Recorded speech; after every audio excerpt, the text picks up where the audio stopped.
Start near the finish line and some start all the way back from the starting line. It wouldn't be fair if everyone had the same time limit to finish, right?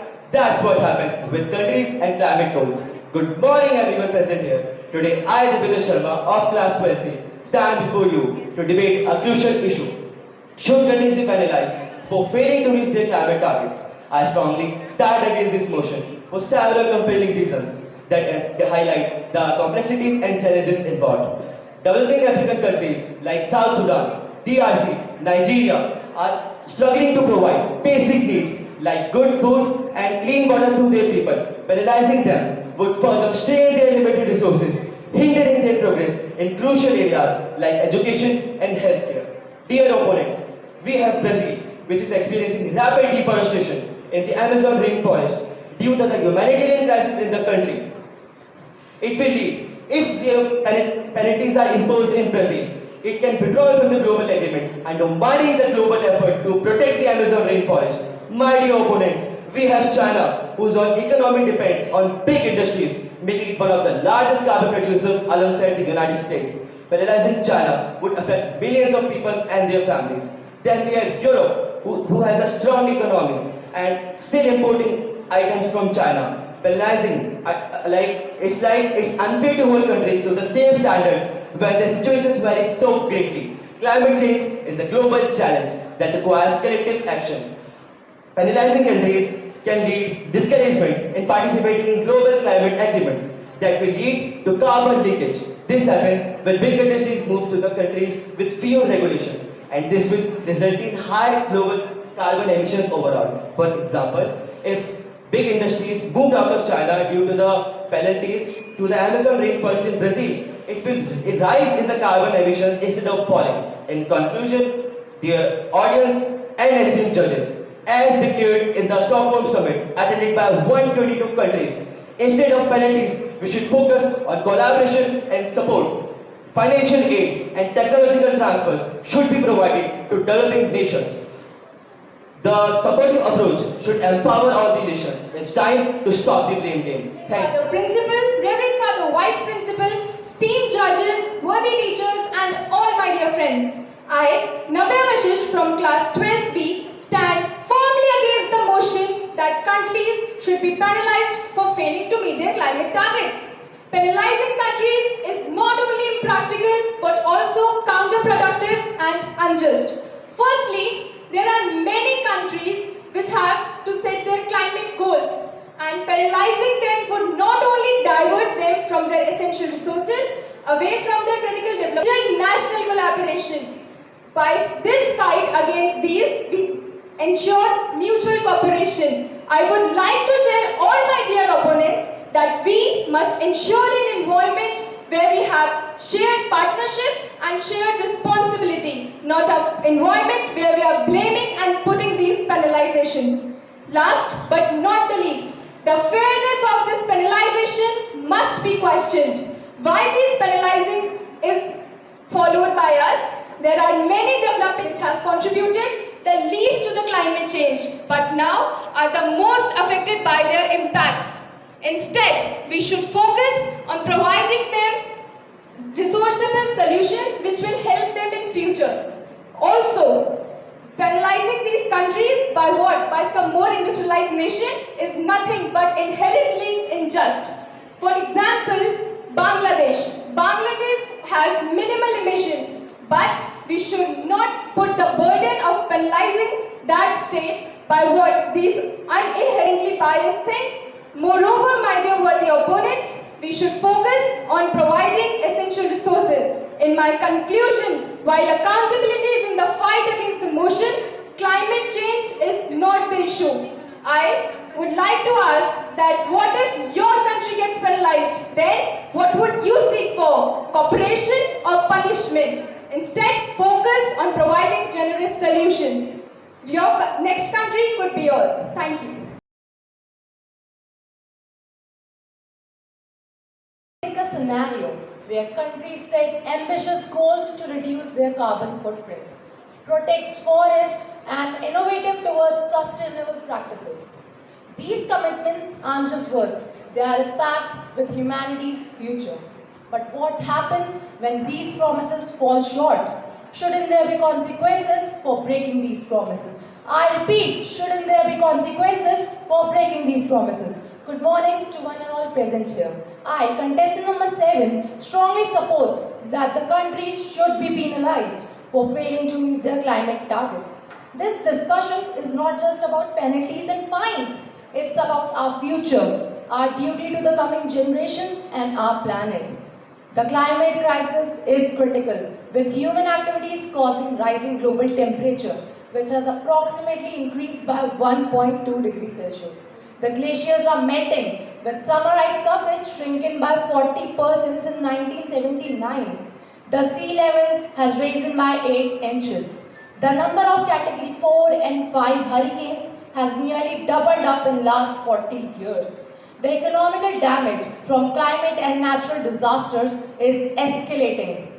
The cost of weather and climate disaster in United States in 2020 was estimated at $95 billion, and the harm is still endless.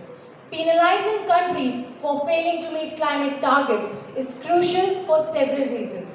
First being accountability. Commitment without consequences means nothing. Penalties make sure that each country is accountable and make them take their duties. Next, we have global impacts. Penalties make sure that each country adds to the global efforts. Penalties exist for failing to meet climate targets and can drive innovation and investment into eco-friendly technologies. Countries are most likely to invest in renewable energies and renewable resources if they know that penalties are to be applied. In conclusion, penalizing countries for failing to meet climate targets isn't about punishment. It's about ensuring integrity and urgency in our collective response to our climate change. It's about sending a message to commitments that sustainability aren't optional, but essential for our survival. Thank you. As well thought. Every voice has value. So now, contestant number 2 will be speaking in against of Respected Father Vice Principal, honorable judges, worthy teachers, opponents, and my dear friends, we are gathered to debate a critical issue that impacts the entire globe. If the countries be penalized for failing to meet their climate targets, as I, contestant number 2, present my argument against the motion, I request you to consider the broader implication and fairness of such measures. Honorable judges, I would like to draw your attention to the economic burden while penalizing the countries, especially the developing nations, which are already grappling to fail to improve their living standard and to fail to elevate poverty. Honorable judges, is it fair to penalize developing nations which are already grappling with their own burdens? As many people would suggest, not all country possesses the same resources or capacities to meet such an ambitious climate targets. Is it fair? Is it fair to isolate these nations and penalize them for unintended and globally inherently problem? My dear opponents, think about the unintended consequences of diplomatic tensions which are caused by imposing penalties. Do we want to foster division rather than unity in the fight against the climate change? Climate change is a global challenge requiring a collaborative action. Penalizing and blaming individual countries overlook the interconnected nature of ambitions and the impacts of climate change. My dear friends, is it fair to isolate nations when the problem is inherently global? At the end, I would like to end my argument with few suggestions. Instead of punitive measures, efforts should be directed towards supporting countries in implementing renewable energy and in adopting and supporting them in climate adaptation measures and building the capacities of the developed world.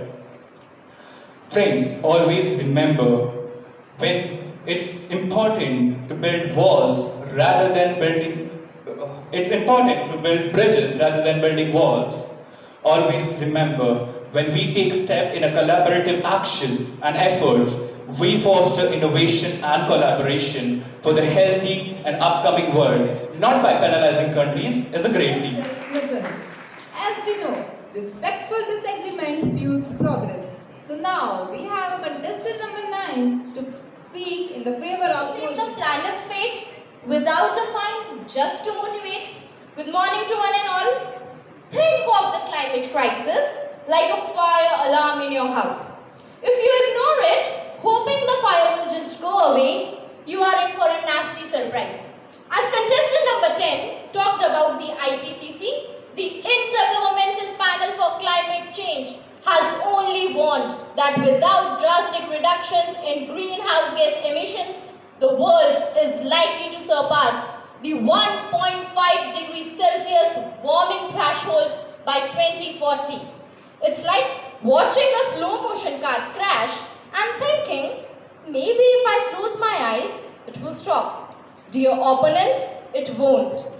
Imagine promising your partner that you will do the dishes and then you just don't. No consequences, right? Next thing you know, your kitchen is a disaster zone. Climate commitments work the same way. Without penalties, countries might skip their responsibilities and we all end up in a messy, overheated world. I wonder whether my knowledgeable opponents realize that if we do not act, the cost and risk of climate change will be equivalent to 15% of global GDP, potentially rising to 20%. In contrast, the cost of action to reduce emissions can be reduced to 1% of global GDP. Penalizing countries can incentivize them to protect their citizens' health and well-being. This may sound strange, but if we don't enforce climate agreements, they'll be as useless as a chocolate teapot. Countries need to realize that breaking climate promises has real consequences. Look at the European Union. They have reduced their emissions by 24% between 1990 and 2019, while growing their economy by 60%. It's like losing weight while eating cake. If they can do it, what's stopping others? Penalties can turn climate procrastinators into climate action heroes. It's like turning a lazy roommate into a cleaning dynamo with the threat of no more pizza nights. I conclude saying, with glaciers receding and species in flight, penalties might steer a nation towards what's right, towards what's right, towards what's right. Thank you. Mesmerizing. Bold ideas thrive in the crucial debate. Next, we have contestant number 1. Specific leaders of world. Just imagine this. A child in a drought-stricken village yelling for clean water. Climate change isn't just statistics. It's about real people facing real struggles. Good morning, everyone. I, contestant number 8, here to support the environment, not penalties. Finding nations like Afghanistan and Zambia with limited resources won't bring rain. And punishing nations like Bhutan and Kenya, who haven't polluted the most, is like blaming a child for a storm. Nations like Bangladesh and Maldives are already in the front line of climate change. They need our help, not our penalties. Consider the issue of historical responsibility. Developed nations like the United States and Germany have historically contributed the most to the greenhouse gas emissions. Penalizing all countries equally, regardless of their historical emissions, could be seen unfair to the nation who haven't contributed. Instead of a system of penalties, let's build bridges, like Germany and France. Think of a frustration-tangled red tape. Enforcing fines could create endless arguments. Even worse, it could push countries away, leaving us all more vulnerable. Let's join hands and not point fingers. Just imagine a world where developed nations like the USA, Japan, Australia share their resources, technology and know-how with the developing nations. We all can become greener together. Let's empower each other, not exploit. Every nation deserves a say in its future. Climate plans shouldn't be dictated, they should be homegrown. Penalties breed resentment, but incentives create team spirit. Consider the numbers. The top 10 emitting countries contribute over 70% of the CO2 emission, while the least developed contribute only 1%. The real problem lies deeper. The lack of resources and infrastructure. Let's get to the root cause, not just treat the symptoms. Together, in the spirit of unity, we can be the generation that solves the climate issue, not just fight it. We all can make a sustainable world for our upcoming generation. This is our chance to make a difference together. Thank you. Reverend Father Principal to come on the stage and speak few words. Good morning, dear contestants, dear teachers, and dear students. So I was just witnessing what a wonderful debate it was. You know, you fight nail and tooth to see that you win the competition. Let's put our hands together in appreciation to all the contestants. Now, when I come to the topic, the climate change measures. Just imagine Jammu Kashmir. It had come in the paper that there is no snowfall in the whole of winter in 2024. In Kashmir, there was no snowfall in the month of December right through. Not one piece of snow ever fell down. Just imagine lockdown in summer months of April, May in Kerala. From 10 a.m. to 4 p.m. people should be limited to their houses. They are not allowed to come out of their shelters. Just imagine the Delhi people, Atishi sitting on a hunger strike for drinking water for the people of Delhi. So all happened just because the climate is changed. There is no drinking water. The sun is so hot that if people come out of their houses, they get blisters on their body. And Jammu and Kashmir, even in the heat of winter, there is not a drop of snow. Now, who is responsible? Can you do anything? Can I do anything? No one, none of us can do individually. Nothing can be done. I avoid plastics, or I may plant some trees, or I may do something gardening. It's not going to make the change. The nations must rise to this havoc that is happening to the universe. The leaders of the world must rise up and see that the earth, the planet Earth is protected. There has to be an awareness in the whole world, among all the people, that the earth that we inherited from our forefathers are to be protected for the next generations. We are not going to be the last people to live on this earth. There has to be many more generations to come. And is it a livable place? Will it be a livable place after 50 years? If it goes in this way, it will never be. It can't be.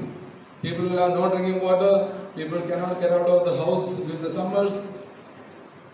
And, it becomes impossible for us to bear the cruelty of the nature.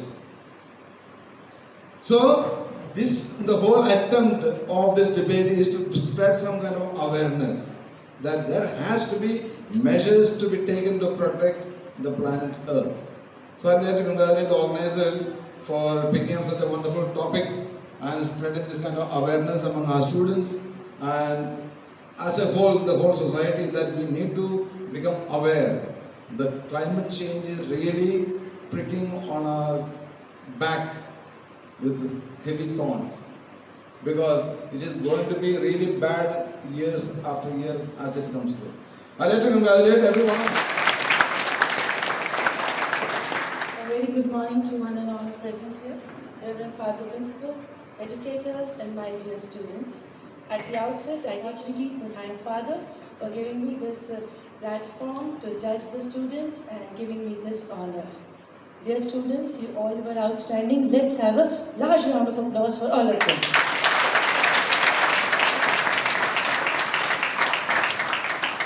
Winning and losing are the two sides of the coin. Few of you may win today. Very good, congratulations, go ahead. Few of you may lose, but participation matters most. The topic that we took today is a burning issue of the nation, the whole universe, everyone.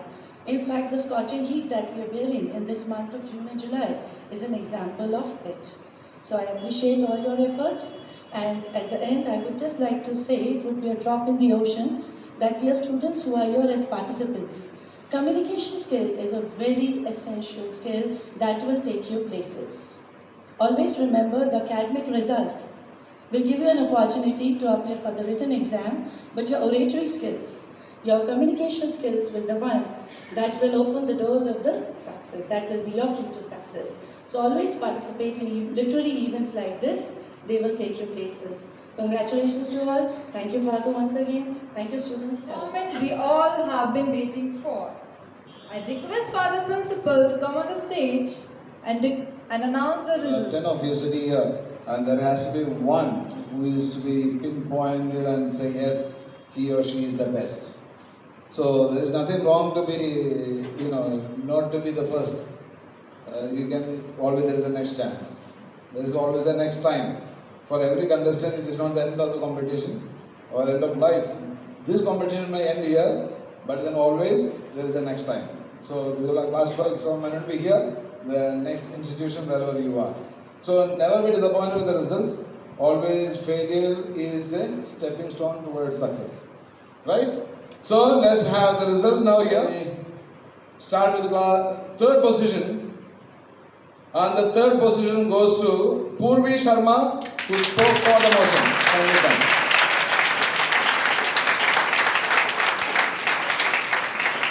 Congratulations, Purvi. Well done. And the second position goes to Ayush Kar, who spoke against the motion.